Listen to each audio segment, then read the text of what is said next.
ಯಾರಿವರು ಆದಿ? ಅದನ್ನು ಅವ್ರ ಬಾಯಿಂದನೇ ಕೇಳಿ ಸರ್. ಏಯ್ ಹೇಳ್ರ, ನಿನ್ನೆ ಬೆಳಗ್ಗೆ ಫೆಸ್ಟ್ ಶುರು ಆದಾಗಿಂದ ಏನೇನು ಮಾಡಿದ್ದೀರಾ ಎಲ್ಲ ಬೊಗಳ್ರಿ.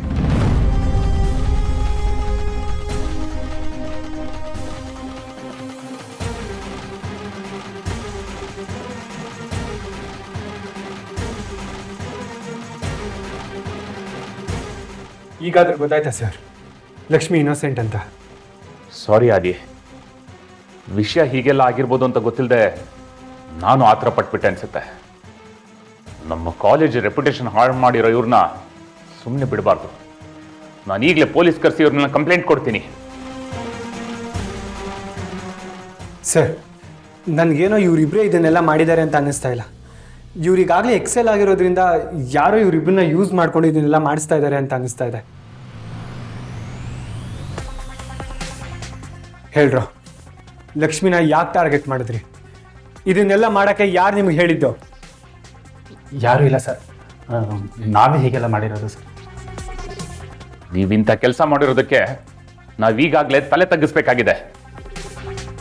ನಿಮ್ಮಂಥ ಹುಡುಗರು ನಮ್ಮ ಕಾಲೇಜಲ್ಲಿದ್ದರೆ ನಮ್ಮ ಕಾಲೇಜ್ ಹೆಸರು ಹಾಳಾಗೋಗುತ್ತೆ. ನಿಮ್ಮಿಬ್ಬರನ್ನ ಈಗಲೇ ಪೊಲೀಸರಿಗೆ ಒಪ್ಪಿಸ್ತೀನಿ ನಾನು. ಪ್ಲೀಸ್ ಸರ್, ಹಾಗೆಲ್ಲ ಮಾಡಬೇಡಿ ಸರ್.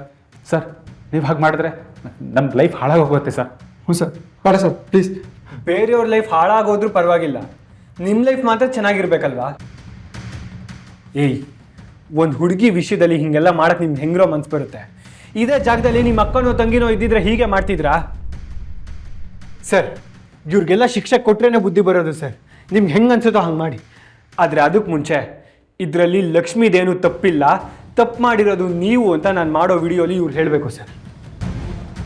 ಸರಿ, ಮಾಡಿಸಿ.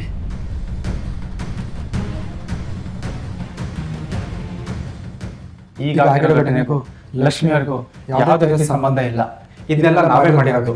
ದಯವಿಟ್ಟು ಇನ್ಮೇಲೆ ಲಕ್ಷ್ಮಿ ಅವ್ರಿಗೆ ಯಾವುದೇ ಥರ ಟ್ರೋಲ್ ಮಾಡಬೇಡಿ.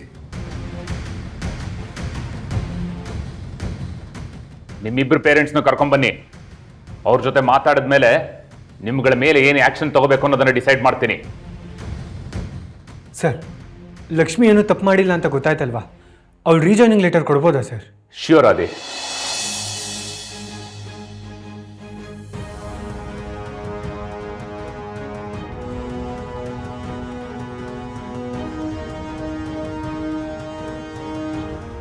Thank you sir. ಹೋಗಿ ನಿಮ್ಮ ಪೇರೆಂಟ್ಸ್ ಕರ್ಕೊಂಬನ್ನಿ.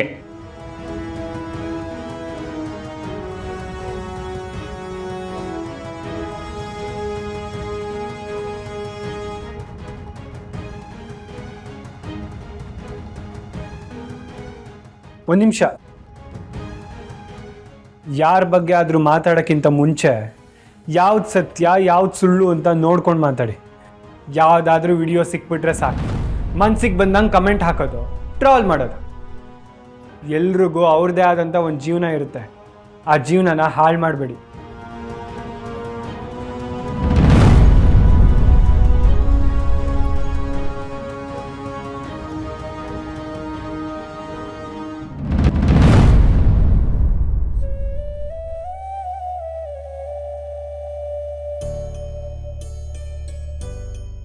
ನಮ್ಮ ಕಾಲೇಜ್ ರೆಪ್ಯುಟೇಷನ್ ಹಾಳು ಮಾಡಿರೋ ನಿನ್ನನ್ನ ನಮ್ಮ ಕಾಲೇಜಿಂದ ಸಸ್ಪೆಂಡ್ ಮಾಡ್ತಾ ಇದ್ದೀನಿ.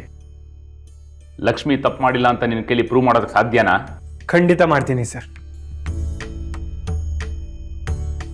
ಮೊದಲು ನೀನು ಆದಿ ಜೀವನದಿಂದ ಅವನ ಮನೆಯಿಂದ ಹೊರಗೆ ಹೋಗು. ಸುಮ್ಮನೆ ಇಲ್ಲಿದ್ದು ನಮ್ಮ ಕಾಲೇಜ್ ರೆಪ್ಯುಟೇಷನ್ ಯಾಕೆ ಹಾಳು ಮಾಡ್ತೀಯ?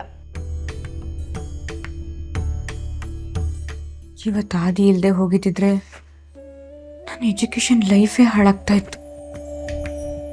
ಅದ್ರ ಜೊತೆ ಪರ್ಸ್ನಲ್ ಲೈಫು ಹಾಳಾಗ್ತಿತ್ತು. ಈ ವಿಷಯವಾಗಿ ಅವನಿಗೆ ಎಷ್ಟು ಥ್ಯಾಂಕ್ಸ್ ಹೇಳಿದ್ರೂ ಸಾಕಾಗಲ್ಲ. ಏನು ಮೇಡಮ್, ಈ ಅಣ್ಣನ ಮಾತಾಡ್ಸಲ್ಲ ಅಂತೀರಾ?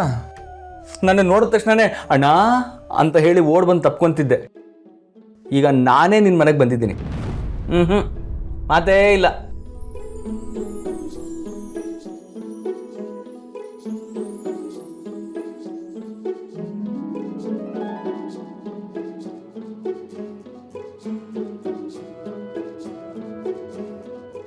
ಹಾಗೇನಿಲ್ಲ ಅಣ್ಣ, ನಿನಗೆ ಗೊತ್ತಲ್ವಾ ಏನೇನೆಲ್ಲ ನಡೀತಿದೆ ಅಂತ. ಆ ಯೋಚನೆಯಲ್ಲಿ ಮಾತಾಡ್ಸೋಕ್ಕಾಗಲಿಲ್ಲ ಅಷ್ಟೆ.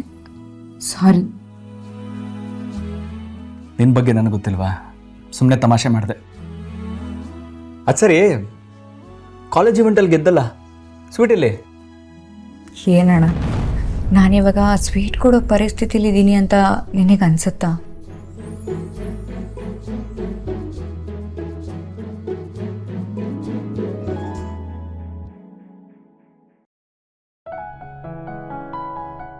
ಲಕ್ಕಿ, ಜೀವನ ಅನ್ನೋದು ನಾವು ಯಾವಾಗಲೂ ಅಂದ್ಕೊಂಡಂಗಿರಲ್ಲ. ಆ ಭಗವಂತ ಬರೆದಿರೋಂಥ ಕಥೆಯಲ್ಲಿ ನಾವೆಲ್ಲ ಪಾತ್ರಧಾರಿಗಳು. ಅವನಿಗೆ ಏನು ಮಾಡಬೇಕು ಅಂತ ಅನ್ಸುತ್ತೋ ಅದನ್ನು ಮಾಡ್ತಾ ಹೋಗ್ತಾನೆ. ಆದರೆ ಒಂದು ಮಾತು, ಸತ್ಯ ಅನ್ನೋದು ಮೊದಲಿಗೆ ಮರೆಯಲಿರುತ್ತೆ, ಆದರೆ ಯಾವತ್ತಿದ್ರೂ ಹೊಳೆಯೋದು ಅದೇನೆ.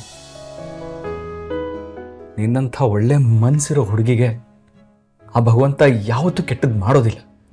ಆದರೂ ಅಣ್ಣ, ಆ ವಿಡಿಯೋಯಿಂದ ನನ್ನ ರೆಪ್ಯುಟೇಷನ್ ಹಾಳಾಯಿತು.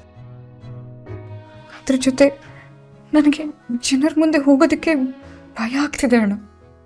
ಲಕ್ಕಿ, ಹೀಗೆಲ್ಲ ಭಯ ಪಟ್ಟರೆ ಬದುಕೋದಕ್ಕಾಗುತ್ತಾ? ಅದು ನನ್ನ ತಂಗಿ ಇಂಥದಕ್ಕೆಲ್ಲ ಭಯ ಪಡ್ತಾಳೆ ಅಂತಂದರೆ ನಾನಂತೂ ನಂಬಲ್ಲ. ಯಾರು ಏನೇ ಹೇಳಿ, ನೀನು ಮಾತ್ರ ಸಮಾಧಾನವಾಗಿರು. ಯಾಕೆ ಅಂತಂದರೆ ಸೂರ್ಯನ ಬೆಳಕು ಎಷ್ಟೇ ಜೋರಾಗಿದ್ರೂ ಸಮುದ್ರ ಒಣಗುತ್ತಾ ಹೇಳು? ಹಾಗೆ ಚಿಲ್ಲಾಗಿರು. ನಿನ್ನ ಮಾತು ಕೇಳಿದ್ಮೇಲೆ ನನ್ನ ಮನಸ್ಸು ಒಂದು ಸ್ವಲ್ಪ ಕಂಟ್ರೋಲಿಗೆ ಬಂತು ಅಣ್ಣ. ಅದು ಸರಿ, ನೀನು ಅದಕ್ಕೆ ಏನು ದಿಢೀರಂತ ಬೆಂಗಳೂರಿಗೆ ಬಂದುಬಿಟ್ಟಿದ್ದೀರಾ? ನಾನು ಮೊನ್ನೆ ಫೋನ್ ಮಾಡಿದಾಗ ಆಚೆ ಎಲ್ಲೋ ಇದ್ದೀನಿ ಅಂತ ಹೇಳಿದೆ. ಅದಕ್ಕಿಂತ ಕರ್ಕೊಂಡು ಎಲ್ಲಾದರೂ ಆಚೆ ಹೋಗಿದ್ಯಾ? ನಾನು ಅವ್ರನ್ನ ಕರ್ಕೊಂಡು ಎಲ್ಲೂ ಹೋಗಿಲ್ಲ, ಅವರೇ ನನ್ನನ್ನು ಕರ್ಕೊಂಡು ಹೋಗಿದ್ದು. ನನ್ನ ವಿಷಯ ಬಿಡು. ನೀನು ಯಾಕೆ ಅಮೃತ ಅವ್ರ ರೂಮಲ್ಲಿದ್ಯಾ? ಆದಿ ನೀನು ಒಂದೇ ರೂಮಲ್ಲಿ ಇಲ್ವಾ?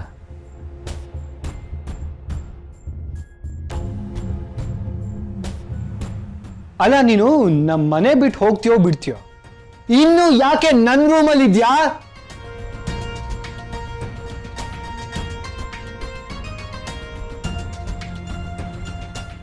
ಏಯ್, ಮುಖ ಏನೇ ನೋಡ್ತಿದ್ಯಾ?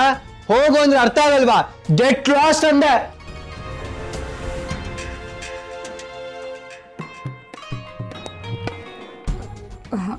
ಅದು ನನಗೂ ಅವನಿಗೂ ಒಂದು ಸಣ್ಣ ಜಗಳ ಆಗಿತ್ತು. ಅದಕ್ಕೆ ನಾನು ಕೋಪ ಮಾಡಿಕೊಂಡು ಅಮ್ಮ ಅದಕ್ಕೆ ರೂಮಿಗೆ ಹೊಟ್ಟೋಗ್ಬಿಟ್ಟೆ.